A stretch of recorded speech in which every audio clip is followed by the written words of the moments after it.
Por que suspiramos? Naruhodo. Bem-vindo ao Naruhodo, podcast para quem tem fome de aprender. Eu sou Ken Fujioka. Eu sou Altair de Souza. E hoje é dia de quê? Fúteis e úteis.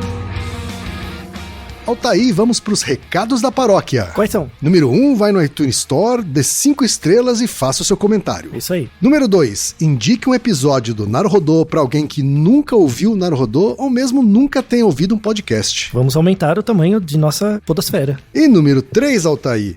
O número 3 é sobre ajudar a manter o Naruhodo no ar, Altair. Isso aí. E para contribuir, basta usar o aplicativo PicPay e assinar o apoio mensal de R$15. São 2 Coca Zero, querido ouvinte. Uma para Altair e uma para mim.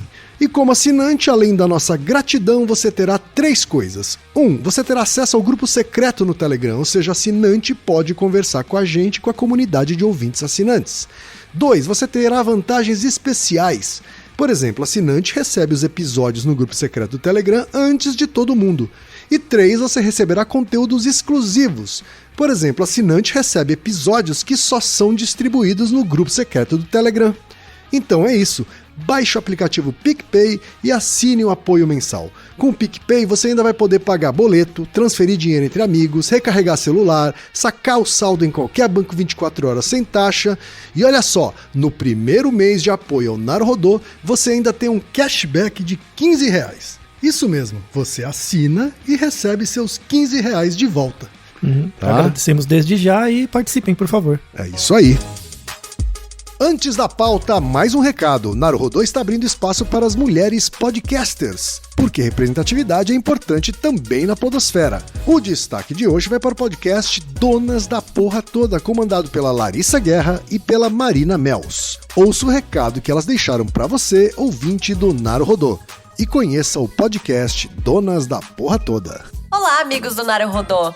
Meu nome é Larissa Guerra. Meu nome é Marina Mels. E nós somos o podcast Donas da Porra Toda. Por aqui a gente fala de empreendedorismo feminino, muito além do que tá na capa das revistas. A gente sabe que a gente não vai ficar rica, mas a gente sabe também que tem vários desafios que a gente precisa vencer todos os dias, e é sobre eles que a gente discute com histórias boas, convidadas incríveis e sempre um ponto de vista um pouco diferente do que a gente encontra por aí.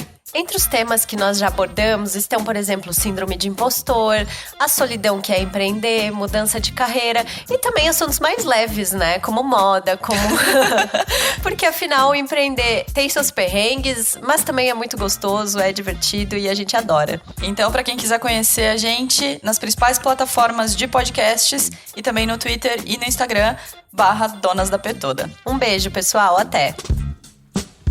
E chegamos ao momento Alura, querido ouvinte. Eu sei que nessa época de isolamento social a gente é bombardeado o tempo todo com lives, webinars, cursos, e embora o senso comum tente nos convencer de que estamos em home office, a verdade é que estamos sendo forçados a ficar em casa e tentando trabalhar em meio a uma pandemia. Então meu recado é, antes de mais nada, vá com calma e cuide de sua saúde mental. Dito isso, pode ser sim um bom momento para dar uma acelerada em sua carreira profissional. E é para quem estiver a fim de fazer isso que eu quero falar aqui da Alura, a maior plataforma de cursos online do Brasil. Tem mobile, programação, front-end, infraestrutura de tecnologia, design, user experience, marketing digital, data science, inovação, gestão, tem para todos os gostos. E a Alura não é só uma plataforma, ela é uma instituição de ensino, ou seja, ela garante a qualidade dos cursos que são produzidos por ela mesma. E funciona de um jeito muito simples. Você tem acesso a mais de 1000 cursos com uma única assinatura. Agora a vantagem, ouvinte Naruhodo tem desconto de R$100. Mas para ter esse desconto, precisa acessar a seguinte URL, anota aí, alura.com.br/promoção/Naruhodo. Repetindo, alura.com.br/promoção/Naruhodo. Altair, temos pergunta de uma ouvinte, Altair. Vamos lá. Você suspirou, é isso? Sim. É o tema, né? É o tema. A pergunta veio da Desirê Cantuária, que é paulistana da Gema, tem 29 anos e trabalha com audiovisual. E ela diz que é fã do Naruhodo. Graças a vocês, meu trajeto até o trabalho deixou de ser sofrido e tedioso, pois agora bebo da água dos podcasts e irrigo meu intelecto com os assuntos do programa. Olha que coisa poética. Tá? Muito bom. Pena que a gente está vivendo uma época em que a gente não tem mais esse trânsito de casa para o trabalho, né? A não ser que ela seja profissional de saúde, não é o caso. Pois é. Mas aqui fica inclusive o aviso, né, de que há outros momentos bons no dia para a gente ouvir um podcast. Claro. Tá? Por exemplo, quando a gente está lavando a louça, por exemplo, quando a gente está fazendo uma faxina, por exemplo, quando a gente resolve dar uma caminhada dentro de casa mesmo, ou dentro do condomínio. Fazendo né? exercício, né? Exatamente. Tá? Então, continue ouvindo podcasts. E aí ela continua. Parabéns por despertarem o senso crítico sob a ótica da ciência. Vocês prestam um serviço lindo à nossa sociedade. Muito obrigado, Desirê. Obrigado. É ler mensagens dessas que fazem valer a pena a gente continuar. Pois é. E aí ela manda a pergunta: gostaria de saber mais sobre a relação da respiração e o controle da mente, pois percebo que ao respirar fundo, por exemplo, consigo desde reorganizar minhas ideias, aumentar a resistência física e até mudar meu humor, principalmente naqueles dias que dá vontade de matar alguém. Você suspira muito, Ken? Cara, tem dias que sim.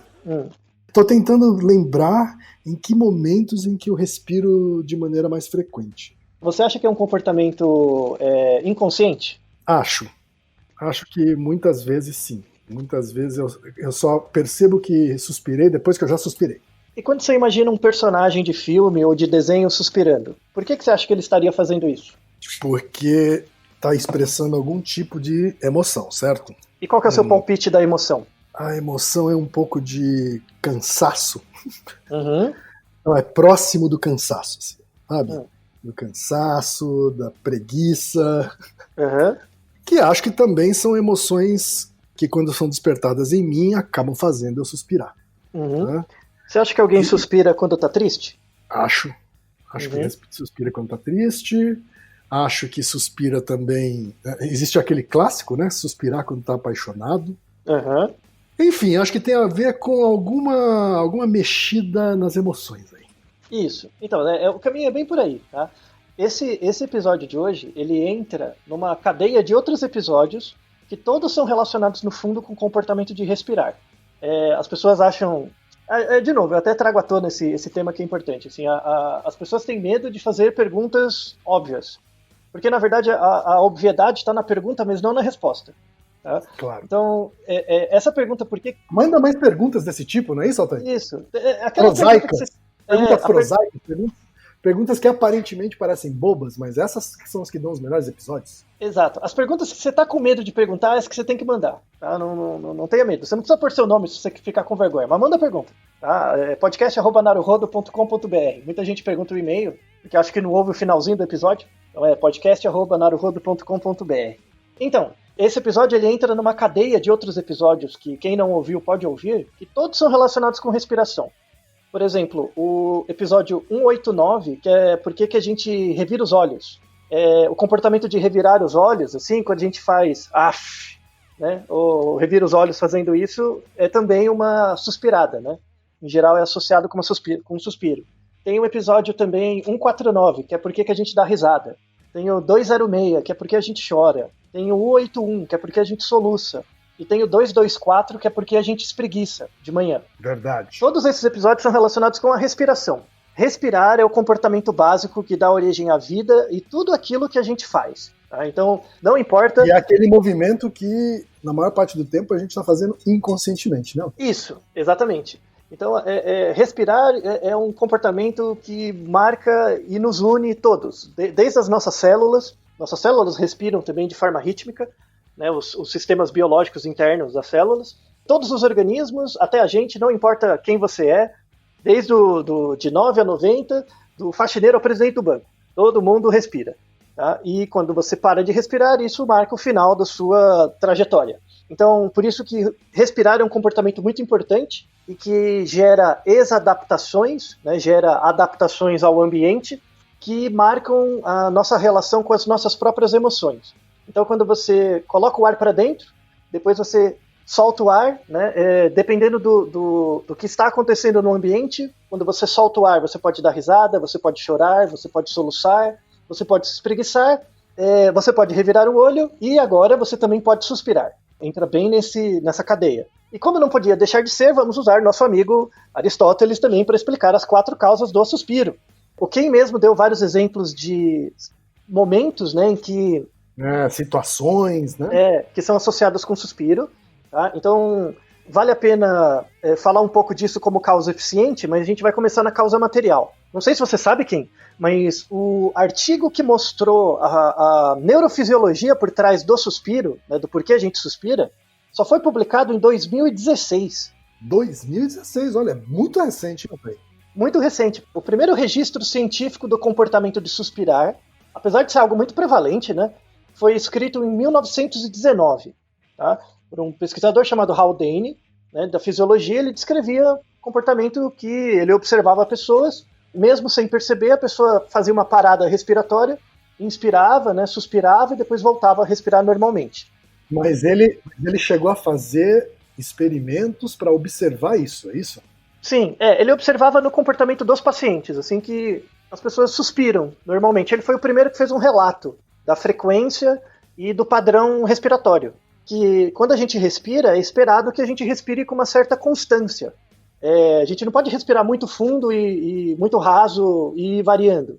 Então, o nosso cérebro, ele é feito, tem uma área do cérebro, né, que controla o balanço respiratório. Você tem que respirar na mesma quantidade, na mesma proporção, e isso é alinhado com a frequência cardíaca. Isso é bem determinado no cérebro, desde do nascimento, e tem áreas específicas para lidar com isso. No entanto, a área já foi descoberta já há uns 70, 80 anos, que é chamado complexo de Pré-Botzinger. Olha que nome bonito de você aprender. Complexo de Pré-Botzinger. Bonito isso aí, Altair. Jogar isso num papo aí de bar Pois então, você parece ser sabido, né? Então, o complexo de Pré-Botzinger, ele fica numa área muito fundamental do seu cérebro, que é o tálamo, que fica bem no tronco encefálico. Então você pega a sua nuca, tem uma área mole atrás da nuca, e se você for bem no meio da sua cabeça, assim, bem no meio do pescoço, do encaixe do pescoço com a cabeça, tem uma área que é o tronco encefálico, e bem no meio dessa área tem o complexo de Pré-Botzinger. Esse complexo, ele é um conjunto de neurônios que são chamados de interneurônios. Eles são neurônios que se ligam a outros 2 grupos de áreas. A outros neurônios. Então, os interneurônios, eles têm várias funções, mas esse grupo, especificamente, ele tem uma função de estabilizador de frequência. Então, imagina que tem uma área que joga um pulso elétrico, e esse pulso tem que ser passado por uma outra área. Esses interneurônios não deixam o pulso elétrico variar muito de uma área para outra. Tá? Então como se ele fosse um estabilizador de voltagem. Exato. Que a gente já se referiu sempre a esse estabilizador de voltagem em vários episódios, né, voltados à respiração. Exatamente isso. Tá? Ele é meio que parecido com a fonte que você usa no seu computador. Né? Tem aquela caixinha para não deixar o sinal elétrico, né, da sua tomada variar muito para não estragar os componentes do computador. Então esse complexo de Pré-Botzinger ele é muito relacionado com a respiração. Ele é um gerador rítmico de pulsos.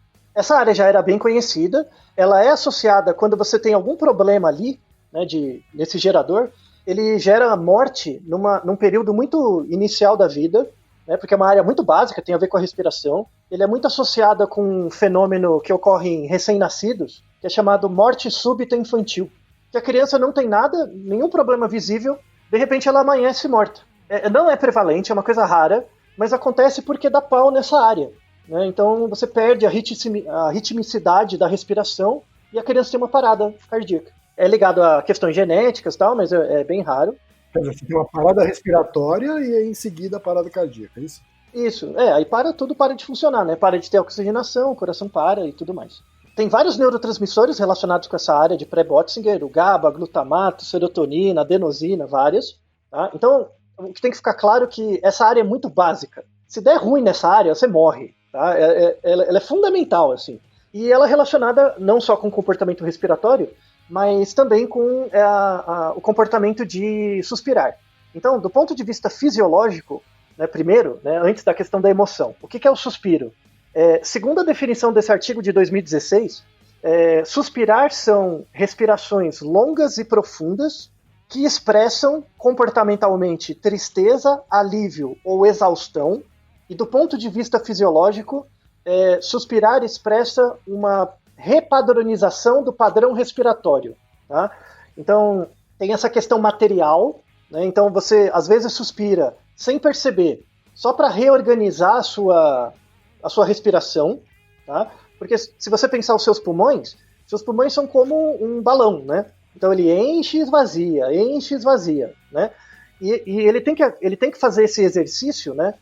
Estimulado pelo sistema nervoso de uma forma meio rítmica, né? Isso tem que ser condicionado com o coração. Você tem razão. Agora eu me lembrei realmente, né, que a gente de vez em quando dá uma suspirada meio que aparentemente sem motivo, né? Não há exatamente uma emoção associada àquilo, e a gente suspira só como se fosse para colocar a respiração num ritmo de novo, né? Isso, quando esse ritmo começa a cair, você tem esse reflexo fisiológico de suspirar para botar tudo em ordem. Você dá até aquela puxada maior de oxigênio nessa hora. Exato. É exatamente o comportamento de espreguiçar de manhã, né? Então você passou muito tempo parado, você dá essa espreguiçada para os seus músculos ativarem, né, entrarem em sintonia de novo para você entrar em movimento. Então é muito parecido. É meio que uma espreguiçada da sua respiração. Só que aí você faz várias vezes por dia, porque você está respirando o tempo todo. Muito comum você suspirar durante o sono. Você consegue ver isso facilmente em alguém dormindo. A pessoa está dormindo e de repente ela dá uma suspirada. Dá uma respirada mais forte, assim, né? Isso, e muda de lado, né? E geralmente suspirar é associado com micro despertar. A pessoa não acorda, mas ela muda meio de fase do sono. Tá? Lá na polissonografia aparece a suspirada? Aparece. Porque tem uma cânula, né, no nariz, em geral, você vê o padrão respiratório e você vê no cérebro também uma mudança de atividade. E é claramente visível o microdespertar associado com um suspiro. Em geral, recém-nascidos, quando você pensa em respiração, né, os recém-nascidos pequenininhos, ele tem uma respiração muito curta, ele respira muito rápido, em geral. Tá? Recém-nascidos têm uma taxa de respirações de 30 a 60 respirações por minuto, em média. Tá? Respira uma vez por minuto.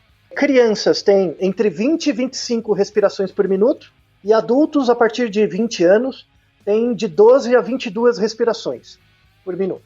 Tá? Então, na verdade, tem uma grande diferença entre o recém-nascido para uma criança, e aí para a criança para o adulto a diferença já é menor, é isso? Já é menor. Isso acontece porque o pulmão está maturando, né? O seu pulmão cresce porque você cresce, e o seu cérebro também está maturando. Então esse estabilizador de voltagem, ele não nasce pronto. Né? Ele sofre um treinamento durante a fase inicial da sua vida. Então, fisiologicamente, só em 2016 a gente conseguiu descobrir.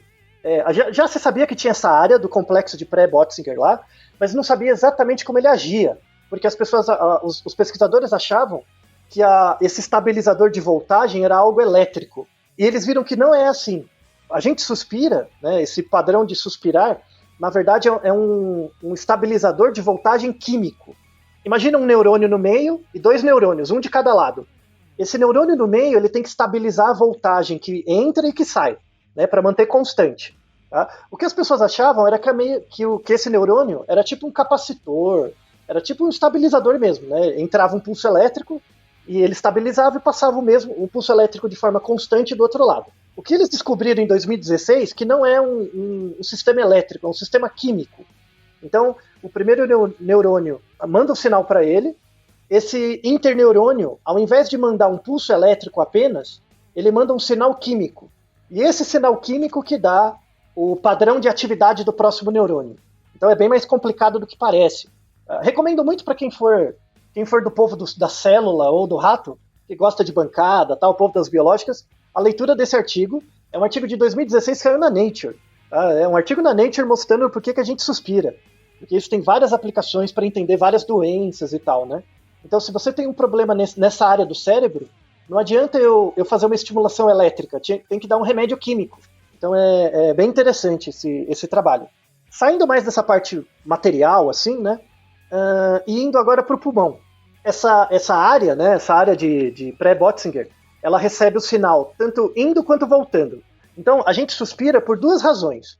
Por exemplo, uma área do cérebro mandou um sinal muito forte, e aí esse sinal passou muito forte, então vai dar uma variação na frequência cardíaca e na frequência respiratória, e aí essa área de pré-Botzinger diz, dá uma suspirada para atenuar, né, para recomeçar de novo. Então, ele meio que estabiliza. Mas tem o contrário também. Às vezes o seu pulmão, ele dá uma variada no ar que entra.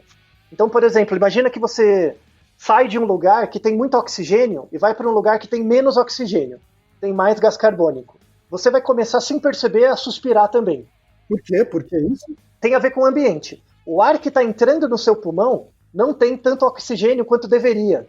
Então você está respirando num ponto normal, só que não está compensando do ponto de vista da troca gasosa do oxigênio. Então, quer ver um truque? Você pode fazer isso como um teste. Por exemplo, você está andando na rua, respirando normal, aí você sai e entra no seu carro. Tá? Imagina que seu carro passou, 2 dias dentro da garagem. Em geral, seu carro dentro da garagem ele vai estar com mais gás carbônico. Se você reparar, se você começar a prestar atenção, você entra no carro e começa a dirigir ele com o vidro fechado, né, sem ligar o ar, você vai começar a suspirar mais do que o normal. Porque você está tentando puxar mais oxigênio. Isso. Mas de forma inconsciente, só como um reflexo compensatório mesmo da falta de oxigênio do ambiente. Então essa área tem essa função bem de equilíbrio, de homeostase e tal, né? Por exemplo, tem uma relação com cigarro. Então pessoas que fumam começam a perder capacidade respiratória, começam a suspirar mais. É uma forma de compensação do pulmão também. Só umas curiosidades, né? O nosso pulmão, ele tem um volume de 6 litros de ar. Mais ou menos, 6 litros de ar, tá? Você sabe quanto pesa um suspiro? Não faço a menor ideia. Então, aquele suspiro de amor que você tem quando você viu alguém, você... né? Tipo a Dona Florinda, sabe a Dona Florinda? Né? Aquele suspiro pesa para ela, em média, 1,5 grama. Então, cada suspiro tem, em média, entre 1 grama e 1,5 grama de ar. Nosso pulmão carrega 6 litros de ar, em média. Quanto mais alto você for, você tem um volume pulmonar maior. Se você morar em lugares mais altos, seu volume pulmonar também é maior. Homens têm um volume um pouquinho maior também, por causa da compleição física. E pessoas eutróficas, né, que não são obesas, têm um peso, o IMC normal, também tem um maior volume pulmonar. E aí o pulmão, na verdade, ele é uma cadeia de túneis. Então você tem, entre a sua garganta, tem a traqueia, aí vai virando os alvéolos pulmonares, né, e o seu pulmão, basicamente, ele é gelatinoso.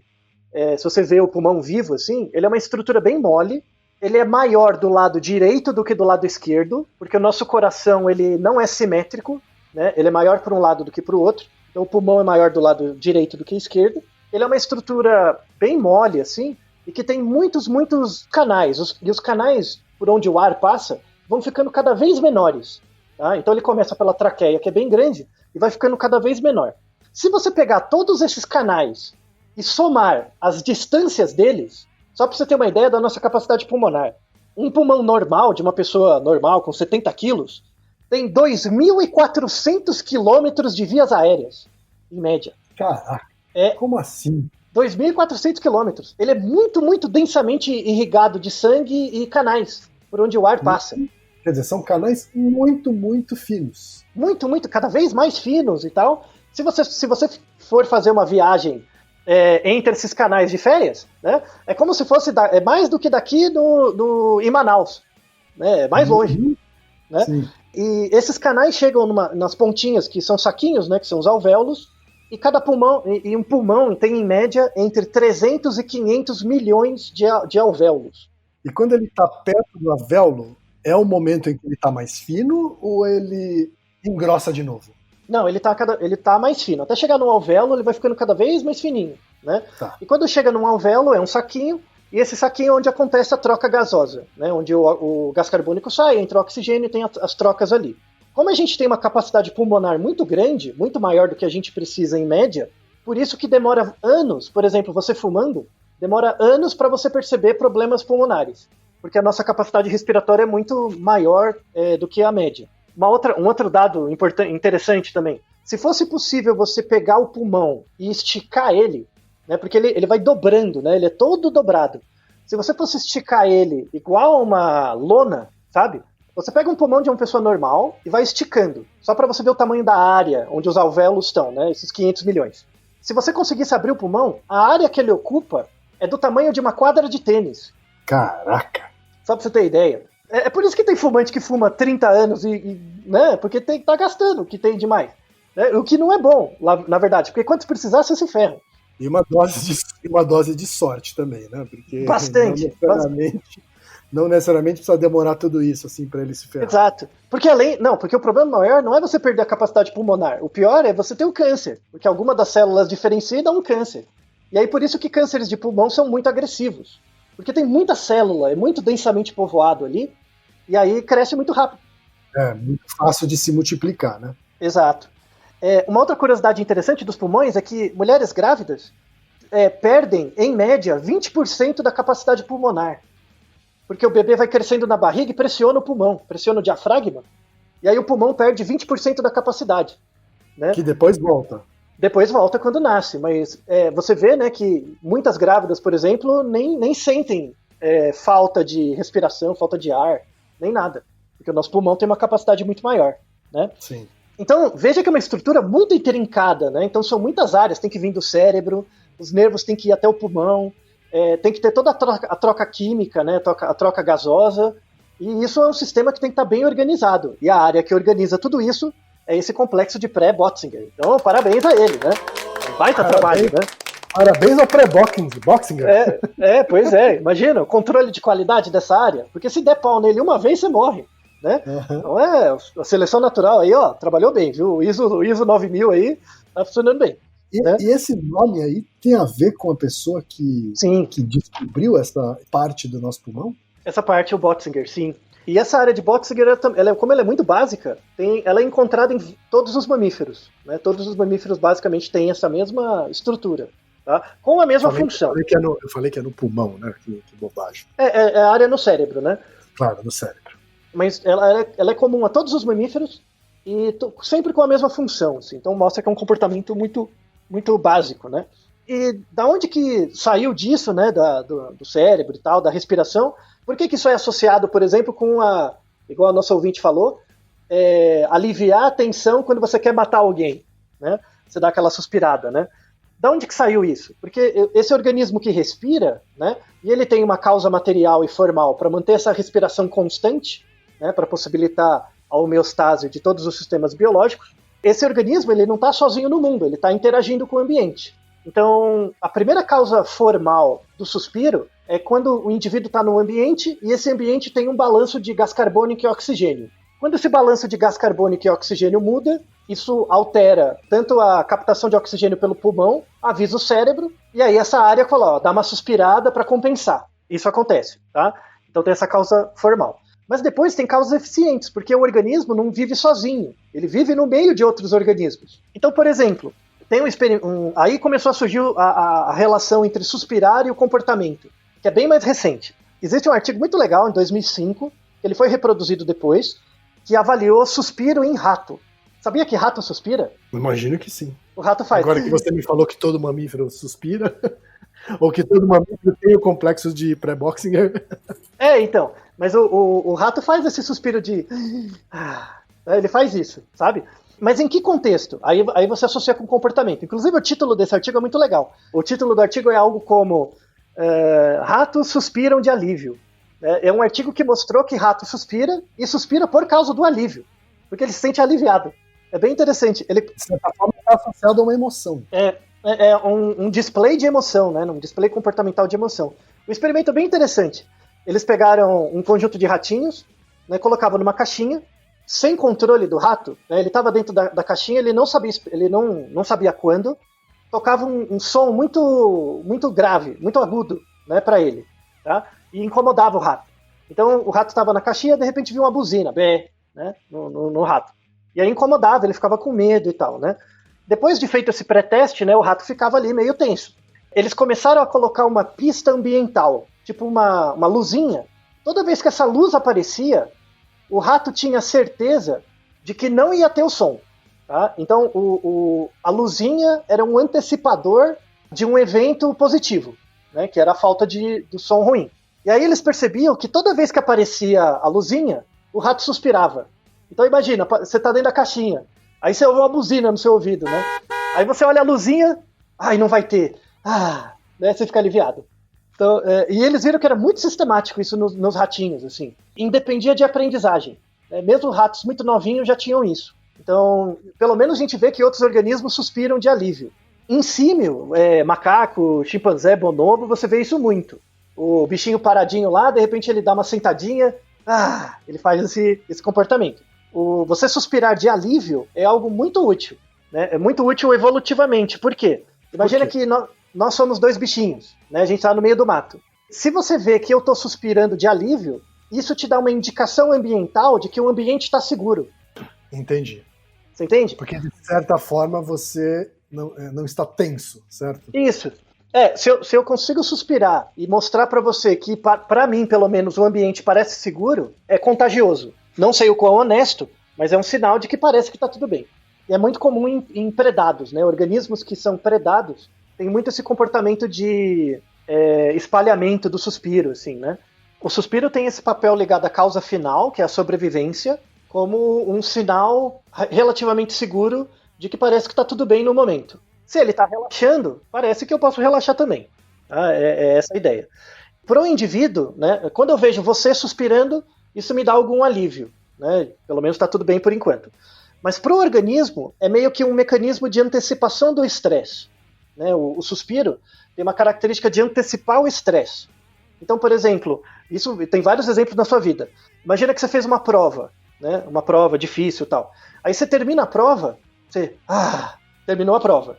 Então imagina a sensação de, por exemplo, você terminar um relatório. Quando você termina o relatório, dá aquele alívio, você suspira. Agora imagina que você tem, por exemplo, uma prova em que você faz um exercício, termina ele, você suspira. E aí você suspira de novo para se preparar para o próximo exercício. Então suspirar tem tanto um mecanismo de alívio do estresse, quanto de antecipação da próxima situação estressora. Então é uma forma de marcar eventos ambientais para você. Então, eu terminei uma tarefa, alivio. Né? Vou começar uma tarefa, vamos lá. Né?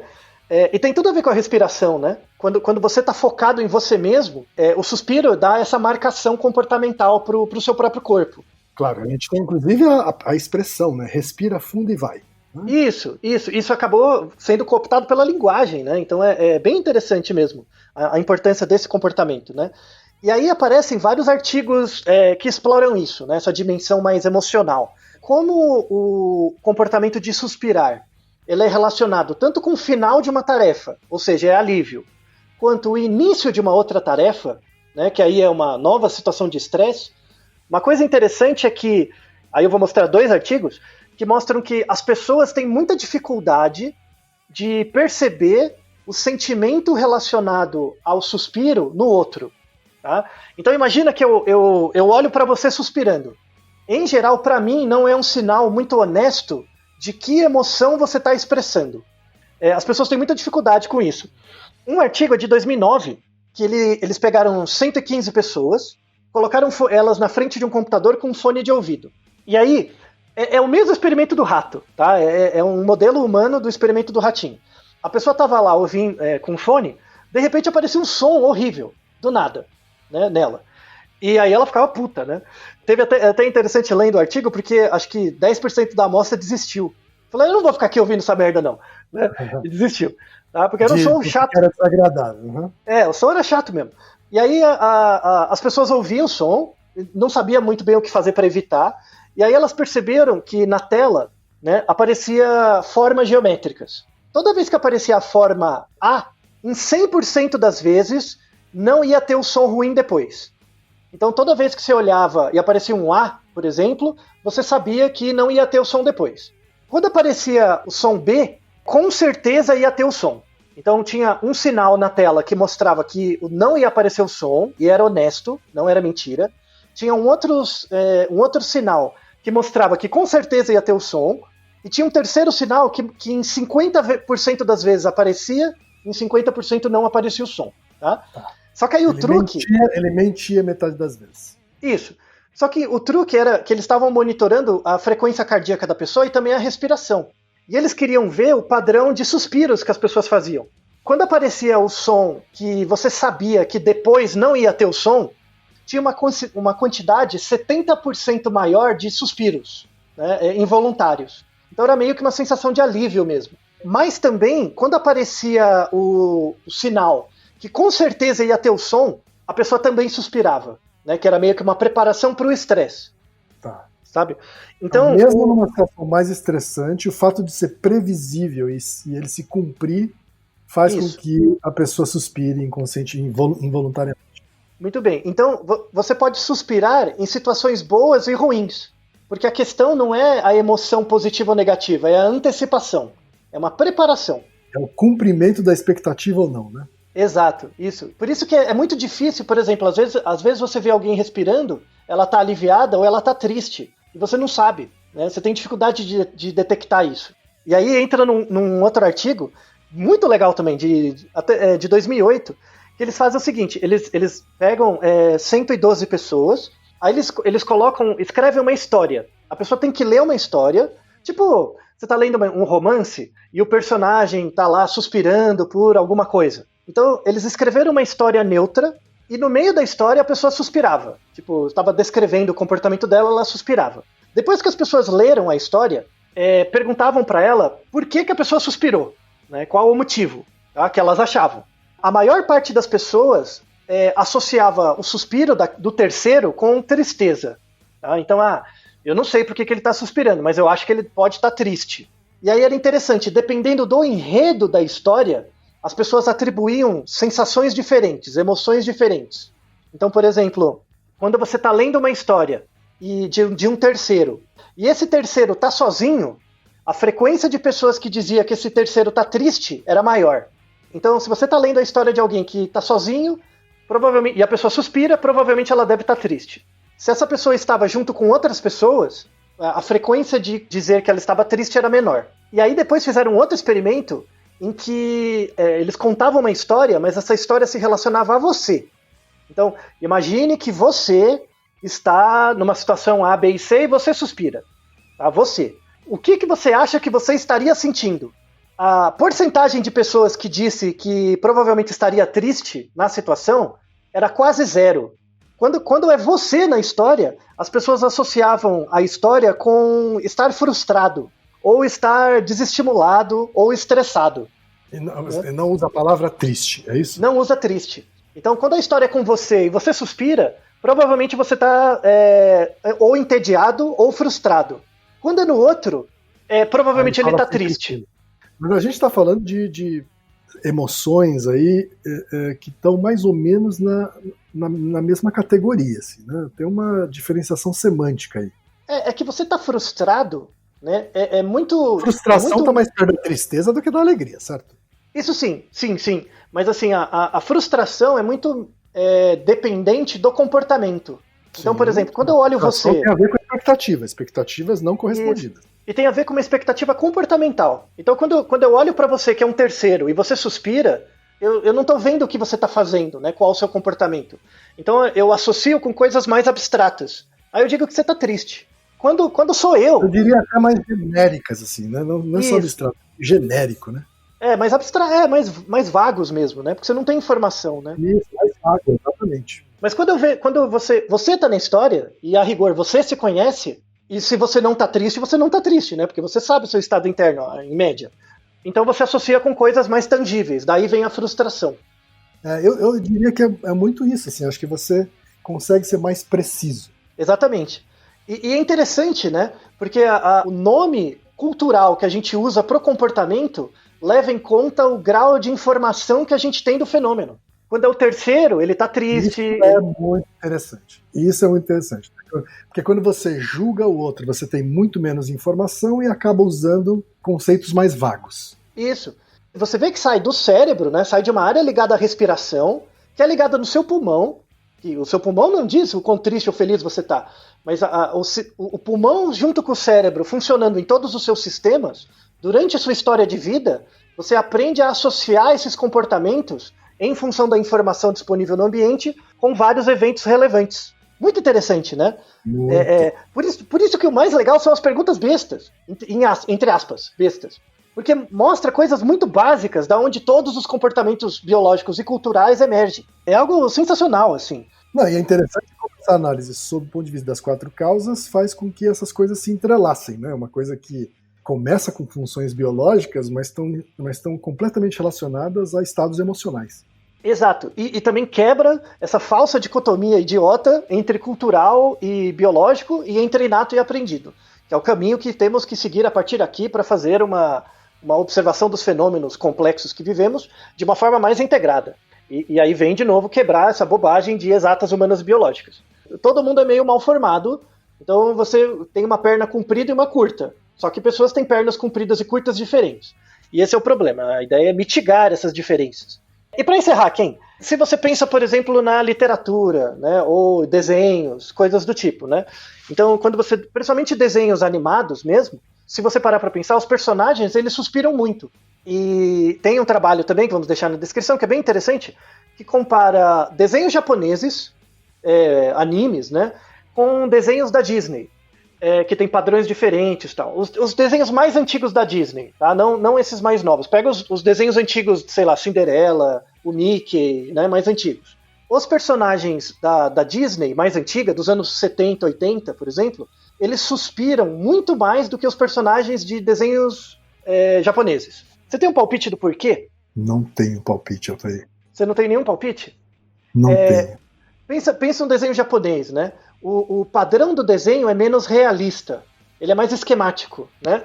Onde que está o realismo de desenhos japoneses? No enredo. Né? O enredo é mais realista, ele é mais adulto. Do que os personagens em si. Isso, os personagens são mais densos, né, em geral. Logo, você coloca uma menor... Eu não vou falar de esforço, mas você coloca uma menor, entre aspas, qualidade na fidedignidade do corpo biológico e aumenta a profundidade do enredo. Então, pelo enredo, você sabe que aquele personagem é uma criança, um adulto, uma mulher, um homem e tal. Né? Porque o padrão do desenho é o mesmo. Quando você pega desenhos, por exemplo, da Disney, as histórias são mais rasas, mas os personagens são animados de forma a parecerem mais animados mesmo, biologicamente mais animados. Então é muito interessante esse trade-off. Assim. Há talvez uma preocupação maior em reproduzir o fenômeno biológico do ser humano real. Uhum. Isso. Pega, por exemplo, o Bambi. O desenho do Bambi. Né? A história em si do Bambi, ela é meio ruim. Né? Ela é meio rasa mesmo. Né? Ela é barata nesse sentido da publicidade, sabe? É uma história para fazer você chorar numa parte. Ela é construída de uma forma simples. Só que se você olhar o desenho dos personagens, eles suspiram, eles choram. Você tem uma capacidade empática muito maior com os personagens, biologicamente. Eles ativam sua disposição biológica. Em desenhos de outros, principalmente desenhos do leste europeu e da Ásia, tem uma menor preocupação com essa característica expressiva do organismo, né, biológica, por isso que o bichinho tem um olho grande, tem um nariz grande, né, a cara dele muda o tempo todo, né, fazem coisas meio supra-humanas, porque o que te pega é a densidade da história. Isso é uma questão muito interessante da relação entre biologia e cultura, né? Como que isso é utilizado. E isso mostra diferenças culturais das nações. O uso que você faz do seu corpo, né? O uso que você faz da expressividade do seu corpo é diferente também. Essa é uma coisa cultural sensacional, assim, dessa aplicação, que você nem imaginava, né? Que se você imaginar um personagem suspirando, provavelmente você imagina um personagem da Disney, um coelhinho... Você não imagina um personagem anime suspirando, se bem que eles fazem isso, mas com uma frequência muito menor. E se você olhar personagens de desenhos japoneses que suspiram, você vai ver que a qualidade gráfica do desenho ela é mais próxima do humano, é mais próxima do real.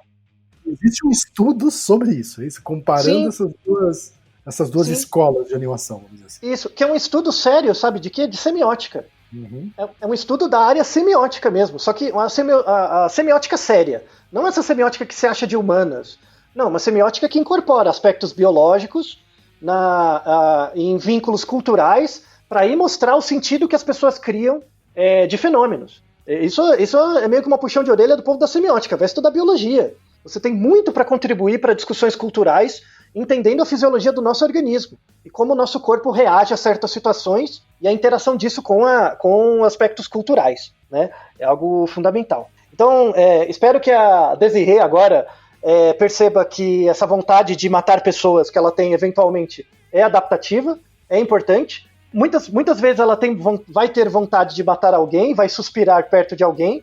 Provavelmente a pessoa que é alvo da intenção de morte nem vai perceber, vai achar, por exemplo, que ela está estressada ou frustrada, né? Isso, com alguma outra coisa, né? Isso, nem vai perceber, tá?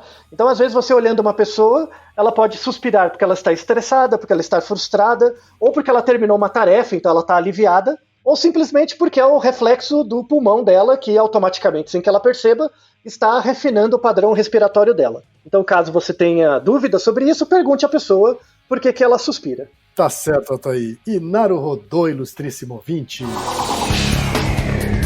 E você já sabe, aqui no Naruhodô, quem faz a pauta é você. Você tem alguma pergunta pra gente ou quer comentar algum episódio? Escreva pra nós. podcast@naruhodô.com.br. Repetindo? podcast@naruhodô.com.br. E lembre-se, mande nome completo, idade, profissão e a cidade de onde você está falando. É isso aí. なるほど。 Esse podcast é apresentado por b9.com.br.